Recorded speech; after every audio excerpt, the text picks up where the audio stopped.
Sakit sa bulsa, di ba? Imagine this. Sweldo day.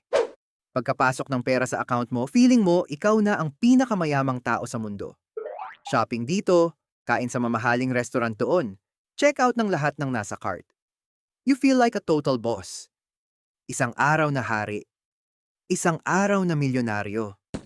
Pero pagising mo sa umaga, biglang naglaho ang lahat. Ang Uh-oh. natira na lang sa wallet mo, coins at resibo. At ang masakit na katotohanan, kailangan mo na namang magtiis at magtrabaho ng parang kalabaw sa susunod na 30 days para lang makabawi. Welcome sa buhay ng isang one-day millionaire, 30 days laborer. Bakit nga ba paulit-ulit ang cycle na ito? Bakit kahit anong laki ng sweldo mo, laging nauubos agad sa unang araw pa lang? Sa video na ito, aalamin natin ang psychology sa likod ng habit na ito, ang mga patibong na dapat mong iwasan, at kung paano mo ito i-end simula ngayon. Don't blink, dahil baka ito na ang video na magbabago sa takbo ng pera mo. Let's be honest, masarap maging one-day millionaire. Sabi nga ng iba, I deserve this. Pinaghirapan ko naman ito in 1 month eh. This is what we call revenge spending.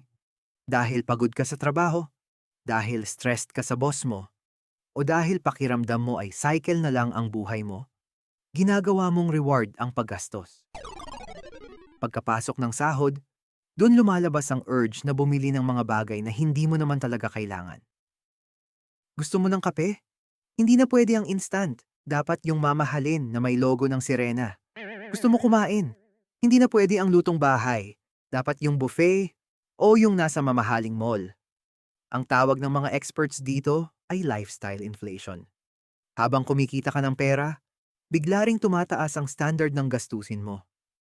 Ang problema, ang mataas na lifestyle, tumatagal lang ng 24 hours. Pero ang epekto nito, mararamdaman mo sa susunod na 4 na linggo. Doon na papasok ang phase 2, ang pagiging 30 days laborer. Pagkatapos ng baha ng pera, darating ang grabing tagtuyot. Dito mo na mararanasan yung mag-compute araw-araw. Nagiging math genius ka bigla. Aabot pa kaya itong 500 pesos till next week? Dito mo nasisimulan ang pag-budget sa pinakamaliit na paraan. Puro instant noodles at delata muna ang ulam. Imbis na mag-grab o mag-taxi, titiisin mo ang mahabang pila sa commute. At ang pinakamatindi sa lahat, ang mag-abang kung kailan ulit ang susunod na sweldo. Ang masakit sa setup na ito, nagtatrabaho ka na lang para pambayad sa mga nagastos mo noong nakaraang buwan. Hindi ka na nagtatrabaho para umasenso. Nagtatrabaho ka na lang para mabuhay hanggang sa susunod na cut-off. It is a non-stop trap. Isang cycle na nakakapagod sa katawan at lalong-lalo na sa utak. Bago natin alamin ang solusyon kung paano ito ititigil, paki-subscribe naman muna dyan, paki-hit na rin ang like button at share na rin sa mga kakilala mo. Okay, magpatuloy na tayo. Bakit nga ba mahirap takasan ang cycle na ito? May 3 dahilan.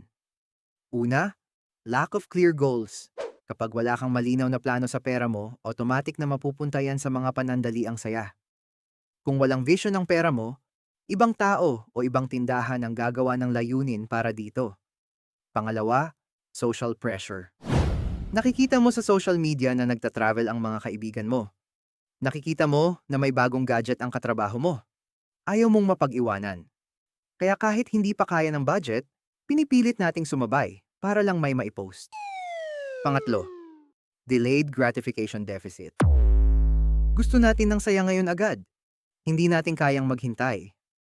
Mas pipiliin natin ang panandaliang ligaya ngayon kaysa sa pangmatagalang financial freedom sa hinaharap.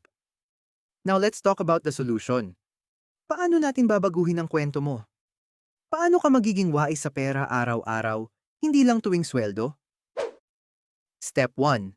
Pay yourself first. Pagkapasok ng sahod, huwag gastos ang unahin. Magtabi agad ng 10 to 20% para sa savings o investment mo. Itago mo ito sa account na mahirap i-withdraw. Step 2. Change your reward system. Hindi masamang mag-reward sa sarili. Pero gawin mo ito sa paraan na hindi ka mawawalan ng pera. Imbis na mamahaling shopping, bakit hindi isang magandang movie night sa bahay o simpleng pahinga? Balance is the key. Step 3. Track every single peso. Gumamit ng budgeting app o kahit simpleng notebook. Isulat mo lahat ng lalabas na pera.